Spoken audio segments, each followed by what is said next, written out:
Throughout history, humans have looked up at the stars across mountains and into their own hearts and asked one question that echoes across every civilization. Why are we here? And inevitably, following that comes another question. Which path is the true one? The question of the true religion is one of the most profound and personal questions a human being can ask. There are over 4,000 religions in the world today, each with its own teachings, stories, rituals, and truths. Some believe in one God, others in many, and some in none at all. So when we ask which one is true, we must first ask ourselves, what does truth mean in the context of religion? Is truth historical accuracy? Is it spiritual resonance? What feels deeply real in the soul? Is it moral guidance, something that shapes how we live? Or is it the ability to transform a person's life from the inside out? To answer that, let's start with understanding how religion even began. The birth of belief. In ancient times, before writing, before cities, humans sat by fires and told stories. They wondered why the sun rose and the moon followed. They watched the seasons change and children grow. They saw birth and they saw death. And they asked, who is behind all this? What is the meaning of life? This is where religion was born, not from textbooks or temples, but from wonder, from fear, from awe. Over time, these questions gave rise to myths, then to rituals, and then to organized belief systems. Whether in the ancient texts of the Vedas, the Torah, the Quran, or the Bible, humanity's core question remained the same. Who am I? Why am I here?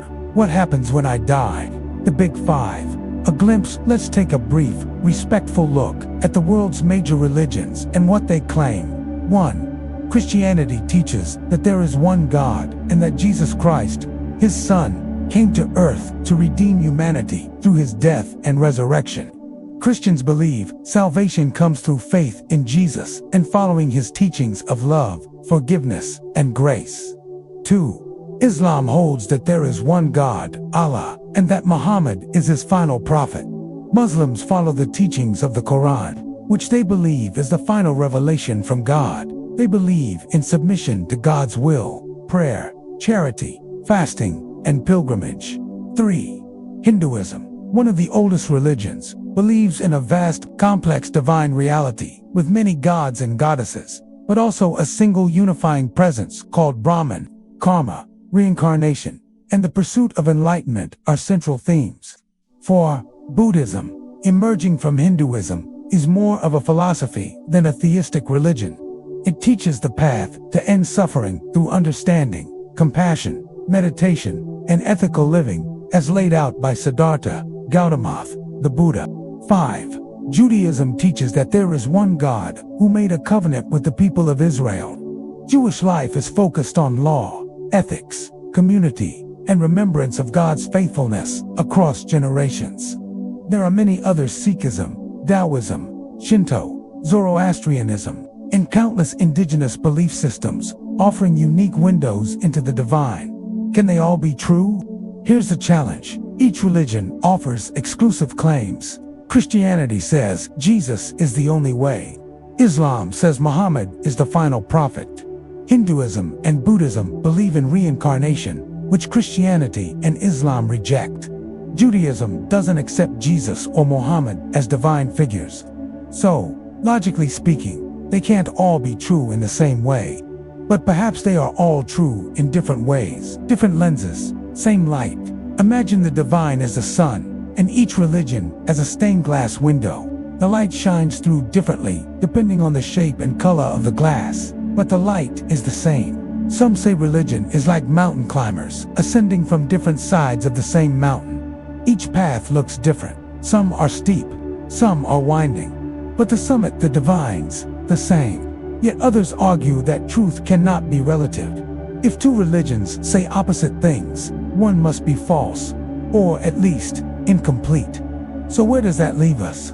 Faith versus facts. It's important to recognize that faith is not the same as scientific proof. Faith is belief in something that cannot be fully proven, but is felt deeply, lived, and experienced. Science can tell us how the universe works. Religion tries to answer why it exists in the first place. You can't put God under a microscope or test the afterlife in a lab. Faith requires a different kind of knowing, spiritual knowing. And spiritual knowing often comes through personal experience. A moment of awe, a prayer answered, a life transformed, a sense of peace in suffering, a conviction that something bigger is at work. The fruits of faith, Jesus once said, you will know a tree by its fruit. So maybe the question isn't just which religion is true, but also, what kind of life does this religion produce? Does it make you more loving, more kind, more honest, more humble? The true religion, perhaps, is the one that makes you a better human. Not just on Sundays, not just in temples, but in traffic, at home, with strangers, with enemies. A universal thread, despite their differences, most major religions teach. Love your neighbor, treat others as you want to be treated. Care for the poor and the weak, live honestly and humbly. Seek the truth, even if it's hard. We are not alone. Could it be that the core moral truth is shared? That the names differ, but the message is similar? The role of culture, often, the religion we follow is shaped by where we were born. If you were born in India, you're more likely to be Hindu. If you were born in Saudi Arabia, more likely Muslim.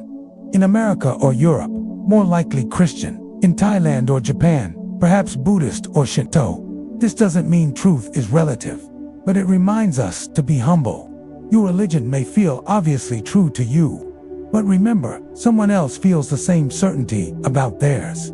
Humility says, I believe what I believe, but I am open to learning. I seek truth, not just comfort. The search is sacred. Asking which religion is true is not a sign of doubt. It's a sign of depth. It means you care. It means you're not content with shallow answers. It means your soul is awake, and that's a beautiful thing. Keep asking, keep seeking, keep listening not just with your ears, but with your heart. What if the true religion is love? Imagine, just for a moment, that the true religion is not a label, or a book, or a building. What if the true religion is love? Love that feeds the hungry. Love that forgives enemies. Love that heals broken hearts. Love that listens before judging. Love that includes rather than excludes. The Apostle Paul once wrote, if I speak in the tongues of men or angels, but do not have love, I am only a resounding gong. He said that faith, hope, and love are eternal, but the greatest of these is love. So, which religion is the true religion? Perhaps it is the one that brings you closer to the truth, closer to God, closer to your true self, closer to others, closer to love. Perhaps it is not about being right, but about being transformed. Maybe the better question is, which religion leads me to live more like light in a world full of shadows? Keep seeking, keep asking. The journey is holy, and the one you're seeking has been seeking you all along.